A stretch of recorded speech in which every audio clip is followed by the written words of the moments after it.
Thank you. First of all, I'd like to say thank you, everyone, for being here. This is the first year that we have Travel Days in Cairns. So thank you so much for being here and supporting us.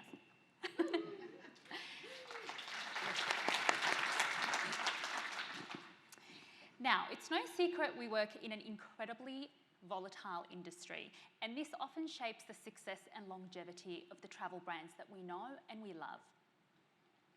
Today I'm speaking to two very vigilant brands and people who both happen to be board members of Cato. Dennis, you're also a board chairman. You both work incredibly closely with the government to help spotlight communities that really are in dire need of help, tourism-wise. Dennis, what's the role of the Australian government, and how do you work closely with the government to protect your brand but also the travellers? Would you like the good or the bad first? Let's go the good. The good. Now, we work collaboratively with government. Obviously, the role of the travel industry is to keep our clients away from DFAT. Right? The airline will get them to the destination. As soon as you pick up your bag from the carousel, the responsibility the airline finishes, and it's the cruising operators, the land tour suppliers through Cato members and the travel agencies who've made all the arrangements. That's when their responsibility kicks in. That said, when things go wrong, and things do go wrong, you know, whether it be political or natural disasters, the Australian government through DFAT have got the world's best support mechanisms in place through their crisis management centres. They can mobilise some incredible things really quickly. I saw it firsthand with the revolution in Egypt, and you know, at various natural disasters and stuff. It's happened since recently in Vanuatu and New Caledonia, good examples. The other side of it is obviously the travel warning side of things, where through the Smarttraveller system, the Smarttraveller is good, but it's aimed at the lowest common denominator in that it's the same information for everyone. And that's where there's, I think, a bit of a clash between the travel industry and the government. You know, there are some good examples where they get it right, and there are some examples where the travel industry actually moves far quicker. You know, Israel's a really good example. It never went to do not travel. They're at war. The travel industry immediately suspended all of their tours and all of their activities on the 7th of October and haven't restarted. None of us are offering tours to Israel. Ironically, Israel's at the same level as Egypt. Egypt's at the same level as the Democratic Republic of Congo, as Algeria, of Cote d'Ivoire or Gabon, where they've had a military coup in recent times. Why do you think that is? That I don't know, and we can't get answers. You know, and that's the role of the travel industry, where we've got to work together. And Cato has been talking to DFAT. Egypt gets 12 million visitors a year, just not many of them from Australia. And you know, we talk about communities. Egypt's a fantastic example where tourism helps every level of society, from the person who grows the tomatoes that are eaten by the tourists in the restaurant to the person that owns the cruise ship. So provides employment and is vital for the economy there. Lou, any input? Yeah, I'd say to build on what Dennis has spoken to, we're seeing interest from travellers to go everywhere. So we also ran a small group adventure to Israel and Palestine. So people are not looking to travel there at the moment, but ideally one day in the future they will. Iran is we're still receiving inquiry about when people can go back to Iran. The government warnings there are obviously fairly high. We're not running any tours there at the moment, but equally we have travellers that also look at the Thailand warnings and are wondering whether they should travel there. So we've got travellers from all up and down the spectrum, of Iran to Thailand to when are we going to start running tours back to places that are currently active war zones. Yes. What's interesting is that there is a do not travel ban on certain countries that are not in war. But for example, Israel, which is in an active war, it's completely opposite. Why do you think that is? What do you personally feel about the travel warnings? Now, my personal opinion, Yeah, I think politics does come into play, and it's also, you know, you're talking about government agencies that are needing to protect the government agencies as such, and the people working within it. But to me, it's the inconsistencies where the big issue is. You know, some of the countries that I mentioned before, Australia doesn't have any political representation, doesn't have any consular representation. There's no consulate, there's no infrastructure there at all. But those travel warnings are controlled by the Australian Embassy in Paris, which appears to have a completely different risk threshold than, you know, some of the other Australian. Just on Egypt, I'll give you the contrast here. The DFAT warning is reconsider your need to travel. If you go to the UK Foreign Office and you look at their map of Egypt, it is green, right? There is do not travel in the Sinai Peninsula and along the Libyan and Sudanese borders, as they should be. But all of tourist Egypt is green. So, you know, those companies selling multinationally, their UK clients are going, the American clients are going. The Japanese travel warning is the same as what it is. Yep. Yes. I know. I went to Iran and the majority of the tourists were Russians and Chinese, but no Australians or Americans. So it's fascinating to see in certain parts of the world, different groups of travellers do exist. Yeah. So I think from a travel industry perspective, we have a responsibility when customers come in and say, oh, look, it says do not travel, to give them the complete story. You know, we know that we can't just rely on that one source of information for anything. We've got to rely on multiple sources of information because there are people missing out on great holidays. Well, that was actually my next question, Dennis. Sorry. You beat me to it. Lou, I'll ask you, do you think that as travel brands, we have a responsibility to educate travellers, but also advocate for those destinations, but also communities? It has every bit to do with communities, with people that live there and breathe tourism, the people that use that money to put food on the table for their family members. Do we have a responsibility to advocate for those people? We do, and I think Intrepid's been a community tourism organisation for 35 years, bringing people to unique destinations, smaller destinations or less travelled destinations. To your point, you just talked about non-Western tourists travelling to destinations. We also love to bring a variety of different tourists to smaller or more unique destinations. Let's take the somewhat can be controversial Saudi Arabia, in that they've made some recent improvements, small steps towards women's rights in that country after a long time of not doing a lot. As a business and that looks at community benefits for the tours that we take, we looked at how we could ethically travel to Saudi Arabia, and we decided that, you know, there's options that you can boycott, which we don't go anywhere close to if we can avoid it, or there's options to travel ethically and make sure that community members benefit. Around 30% of people working in Saudi Arabia now are women, and so we made the call to do a women's only expedition. What that means when you travel to Saudi Arabia is you're going to suppliers that are women-owned suppliers, you're travelling on transport, ideally where possible, where there's women involved in the jobs created, and you're staying and eating in locations where women benefit from that. So there is a responsibility for travel companies to develop product that supports the people who need it most.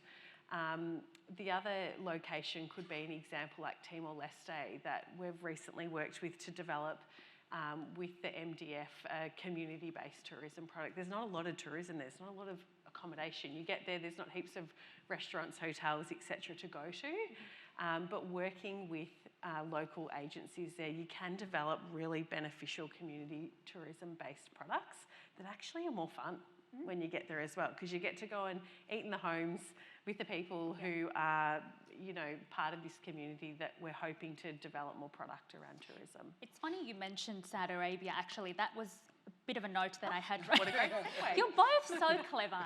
I actually wanted to hear about the challenges when it comes to community tourism. There's loads of messages around greenwashing for cruising.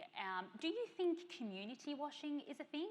Because post-COVID, the idea of really travelling and immersing yourself into the culture and country that you're visiting, that seems to be a really huge, interesting selling point for brands because travellers really want that. Do you feel as though that community tourism is becoming, community washing has become a thing in travel? And what are the challenges that you have seen when introducing Saudi? It's an interesting term. I actually have never heard the term community washing, but I understand why there would be relevant concerns around it. You only have to look to Venice, who is now charging the tourism tax that was recently brought in, because the community said we've actually had enough of tourists. Like, if they're going to come, they have to add to our community. If you think about Venice, it's a huge destination for a lot of people, and then the community will let you know if they want you there or not. I think the genuine benefit for community comes when you're on the ground, working with community to ask them where they want the tourists to go. So for example, with Saudi Arabia, we have our local network on the ground working with the local suppliers to say, where should our travellers visit? When you're working hand in hand with community, we don't go in and tell them where we're going. They work with us to create an itinerary that suits them. It's difficult to community wash when the community is an active participant in how you structure your tourism. Is it possible to community wash? Yes. If you go in and tell someone what you're going to do, that is likely, it's not very authentic. Travellers will see through it though. They're really savvy, and I don't think they'll travel on product that's like that. What's the benefit, Dennis, to operating in those destinations if it seems to be so volatile? Yeah, I think the role of travel, we come right back to the role of travel. It's to build connections and understanding between cultures and communities. And that's where travel done well can be an incredible force for good. And that's where I'm incredibly proud to be working in the Australian travel industry, because I think we by and large have the right type of travellers. We travel further and longer than everybody else. So we are seeking out those genuine connections. You know, we realised very early, you know, as a country and as a tourist collective, that, you know, animal tourism isn't the right way to go. You know, that patting a drugged out tiger isn't necessarily good for the tiger, and that orphans are not tourist attractions. You know, and that poor people are not tourist attractions. Building that community connection and benefit, whether that be in Tajikistan or anywhere else, or Saudi, is incredibly important and incredibly valuable, not only for the local community, but for what that brings back to the Australian community in terms of that information, getting rid of some of those preconceived notions and perceptions that the community has about some of these destinations. Mm-hmm. Now, you still operate tours in Egypt, Morocco, yes, and Smarttraveller obviously have their own have their own warnings. Why do you still go there? And how do you protect the traveller? Egypt, I'll use Egypt as an example. It is the oldest tourist destination in the world, and built into the DNA of every Egyptian is to be hospitable, to be welcoming. Also, every scam known to man. So they will have you paying 2 to 3 times as much as you should for a T-shirt or a pyramid statue. Mm-hmm. All of that, you know, goes side by side. But their tourism industry is incredibly effective and well regulated. The tourism police register every single movement. There's a whole lot of stuff that goes on behind the scenes that the traveller doesn't see. But those of us who have DMCs in Egypt and have our own operations there, we see that, we know what goes into it. And so if something happens in Egypt, we can get people away, or get, you know, make sure that they're looked after every step of the way. It's really interesting that the DFAT warning was reiterated last week.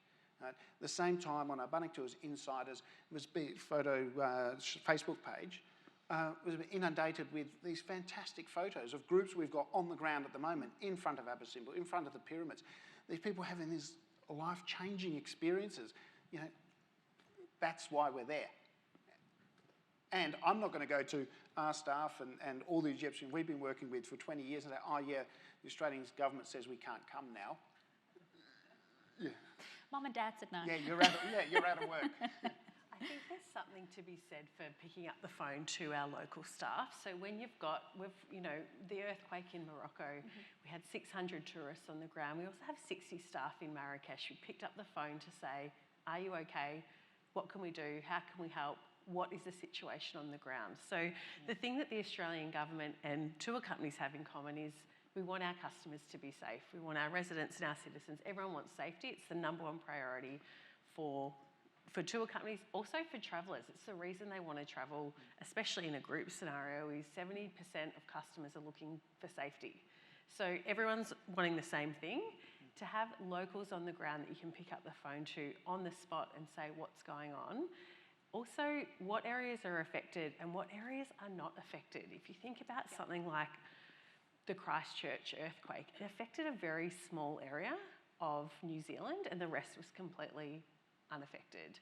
If you tell that story to a Kiwi traveller, they get that there's impact zones and then there's areas that are completely safe to travel to. So combining government, very risk-adverse warnings with locals on the ground helps to give companies like Intrepid and Bunnik a fuller picture on what's actually going on so we can make decisions based on safety for that. The risk profile of a person on an organised tour, whether it be with Intrepid or Bunnik or any of the other operators in the room, is far different to an expat going back to their country or a backpacker doing their own thing. Also, when something does happen, and whether it be Morocco or things that have happened in Turkey and stuff, we all share information. We all know each other, so we will help each other and look after the clients. And it's that working together which adds that extra level of safety. And so what can the travel industry do better in working together as brands? So you look at travel brands and you think, oh, that's competition. But when disaster happens, you need to work together to get people out, to make sure people are safe. What does working together actually mean in the travel industry to both of you? So I think using Morocco as an example, it's fairly recent. There's two things. One is making sure all of your customers and clients are safe and working together from that perspective.